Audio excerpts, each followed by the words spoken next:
नमस्कार. या व्हिडिओच्या माध्यमातून आज आपण अतिशय महत्त्वाची माहिती या ठिकाणी बघणार आहोत. नुकताच दहशतवाद्यांनी केलेला जो भ्याड हल्ला होता, त्या भ्याड हल्ल्याला भारतीय सैनिकांनी कशा पद्धतीने प्रत्युत्तर दिलेलं आहे याची संपूर्ण माहिती या व्हिडिओमध्ये आज आपण बघणार आहोत. नमस्कार, मी प्राध्यापक वीरेंद्र गायकवाड तुम्हा सर्वांचे या व्हिडिओच्या सुरुवातीला स्वागत करतो. तर जाणून घेऊयात आपण अतिशय महत्त्वाची माहिती. पहलगाम हल्ल्यामध्ये 26 पर्यटकांचा मृत्यू झाला होता. त्याच्यानंतर भारत सरकारने आक्रमक भूमिका घेत आज मध्यरात्री हा हल्ला केलेला आहे. यावरती संरक्षण मंत्री राजनाथ सिंह यांनी ट्विट करत भारत माता की जय असं म्हटलेलं आहे. भारताने हल्ला करण्यासाठी ही 9 ठिकाणेच का निवडली याची आज आपण माहिती घेणार आहोत. नमस्कार, आज आपण या व्हिडिओमध्ये आपण ती पूर्ण माहिती बघणार आहोत. 22 एप्रिल रोजी पहलगाम येथे झालेला 26 निष्पाप पर्यटकांचा मृत्यू झाला होता. पाकिस्तान स्थित लष्कर-ए-तैयबा स्थित या संघटनेनं स्वीकृत केलेला आहे. या हल्ल्याचा बदला म्हणून भारताने केलेल्या एअर स्ट्राईकमध्ये लष्कर-ए-तैयबा, जैश-ए-मोहम्मद, हिजबुल मुजाहिद या दहशतवादी संघटनांचे लॉजिस्टिकल ऑपरेशन्स इन्फ्रास्ट्रक्चर उद्ध्वस्त केलेले आहेत. कुठल्या 9 ठिकाणांवरती हा एअर स्ट्राईक झालेला आहे? भावलपूर, मुरिदके, गुलपूर, बिंबर, चकचमरू, बार, कोटली, सियालकोट आणि मुझफ्फराबाद ही 9 ठिकाणे आहेत. आता हीच ठिकाणे का निवडली तर ती आपण बघूयात.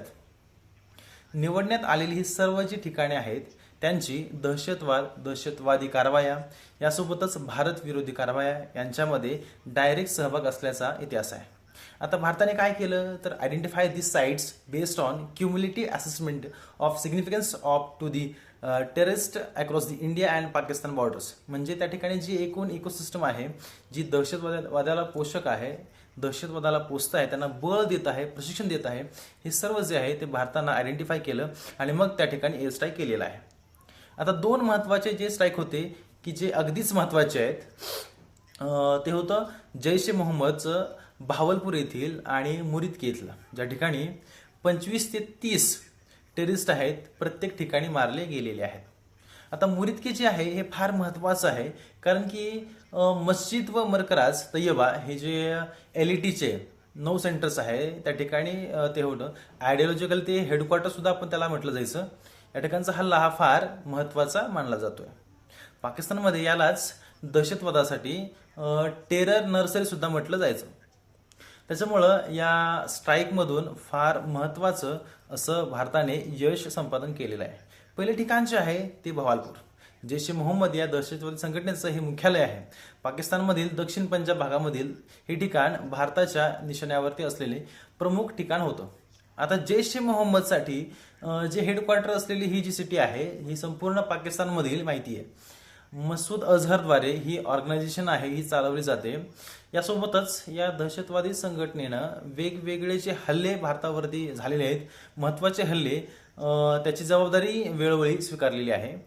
2001 भारतीय संसदेवरती असू देत किंवा 2019 मधला पुलवामाचा हा सुसाईड बॉम्बिंगचा हा हल्ला असू देत, याची जबाबदारी याच संघटनेने स्वीकारलेली होती. त्याच्यामुळे इथला स्ट्राईक हा फार महत्त्वाचा आहे. दुसरं ठिकाण आहे मुरिदके. इथे सुद्धा लष्कर-ए-तैयबाचा तळ आहे, प्रशिक्षण केंद्र आहे. लाहोरच्या उत्तरेला जवळपास 40 किलोमीटर अंतरावरती हे ठिकाण आहे. लष्कर-ए-तैयबा यांच्या दृष्टीने त्यांची जी दुसरी संघटना आहे जमात-उद-दावत याचं सुद्धा हे महत्त्वाचं ठिकाण आहे. जवळपास 200 एकराचा हा परिसर आहे जिथे दहशतवाद्यांना प्रशिक्षण दिलं जातं. तसंच दहशतवाद्यांसाठीचे रसद सुद्धा याच ठिकाणाहून पुरवली जाते. याच संघटनेनं 2008 मुंबई दहशतवादी हल्ल्यामध्ये सहभाग घेतला होता आणि त्यावेळी दहशतवाद्यांना ट्रेनिंग सुद्धा याच तळावरती देण्यात आलेलं होतं. तिसरं ठिकाण आहे कोटली. ट्रेनिंग आणि दहशतवादाचं हे लॉन्च बेस आहे. हे ठिकाण आहे पाकव्याप्त काश्मीरमध्ये. भारताने नेहमी हे स्पष्ट केलेलं आहे की या ठिकाणावरून दहशतवाद्यांना मोठ्या प्रमाणामध्ये प्रशिक्षित केलं जातं, ते सुद्धा सुसाईड बॉम्बर्स बनण्यासाठी. जी माहिती समोर येते त्यानुसार या ठिकाणी एका वेळेस 50 दहशतवाद्यांना प्रशिक्षण देण्यात येतं आणि त्याच्यामुळेच हे ठिकाण सुद्धा भारताच्या एअर स्ट्राईकवरच्या हिस्ट्रीवर होतं. आणि चौथं आहे ते गुलपूरचं लॉन्च पॅड आहे. हे राजौरी आणि पूंचच्या ठिकाणी जे काही अटॅक झाले त्याच्यासाठी जे काही लॉन्च पॅड होतं जम्मू आणि काश्मीरमध्ये अशांतता निर्माण करण्यासाठी तसंच दहशतवाद्यांना पोचण्यासाठी. आणि 2023-24 जे मोठ्या प्रमाणामध्ये हल्ले झाले होते त्याच्यासाठी याचा वापर झालेला आहे. समोर आलेल्या माहितीनुसार या तळाला भारतीय लष्कराच्या कॅनवायवरती अटॅक करण्यासाठी आणि सामान्य नागरिकांवरती अटॅक करण्यासाठी वापरलं जात होतं. पाचवं जे आहे ते महत्त्वाचं ठिकाण आहे ते म्हणजे सवाई. आता लष्कर ए तैयबाचा कॅम्प जो आहे, जो की काश्मीर व्हॅलीमध्ये मोठ्या प्रमाणामध्ये हल्ले करतो, तो कॅम्प या ठिकाणी होता. काश्मीरचा जो उत्तरेकडचा जो भाग आहे त्यातल्या त्यात जो सोनमर्ग, गुलमर्ग आणि पहलगाम या ठिकाणी ज्या काही कारवाई केल्या जातात दहशतवाद्यांकडून, त्या कारवायांसाठी याचा वापर केला जातो. या सवाईचा. आता पाचवा आहे सर्जल आणि बर्नाला. आता इथं इन्फिल्ट्रेशन रूट्स भारतामध्ये घुसखोरी करण्यासाठी इथला वापर केला जातो. आता इंटरनॅशनल बॉर्डर्स आणि लाईन ऑफ कंट्रोल जे आहेत त्याच्यापासून हे अगदी जवळचं ठिकाण आहे. भारतामध्ये घुसखोरी करण्यासाठीचा हा गेटवे आहे आणि म्हणूनच या ठिकाणी हल्ला करणं हे फार गरजेचं होतं. म्हणून भारताने योग्य ते यश या ठिकाणी संपादन केलेलं आहे. आणि शेवटचं आहे ते म्हणजे मेहुणा. हिजबुल मुजाहिदीनचा हा जो प्रेझेन्स आहे. आता सियालकोट जे आहे, सियालकोटच्या जवळच्या मेहमुनाच्या इथं त्यांचा कॅम्प आहे.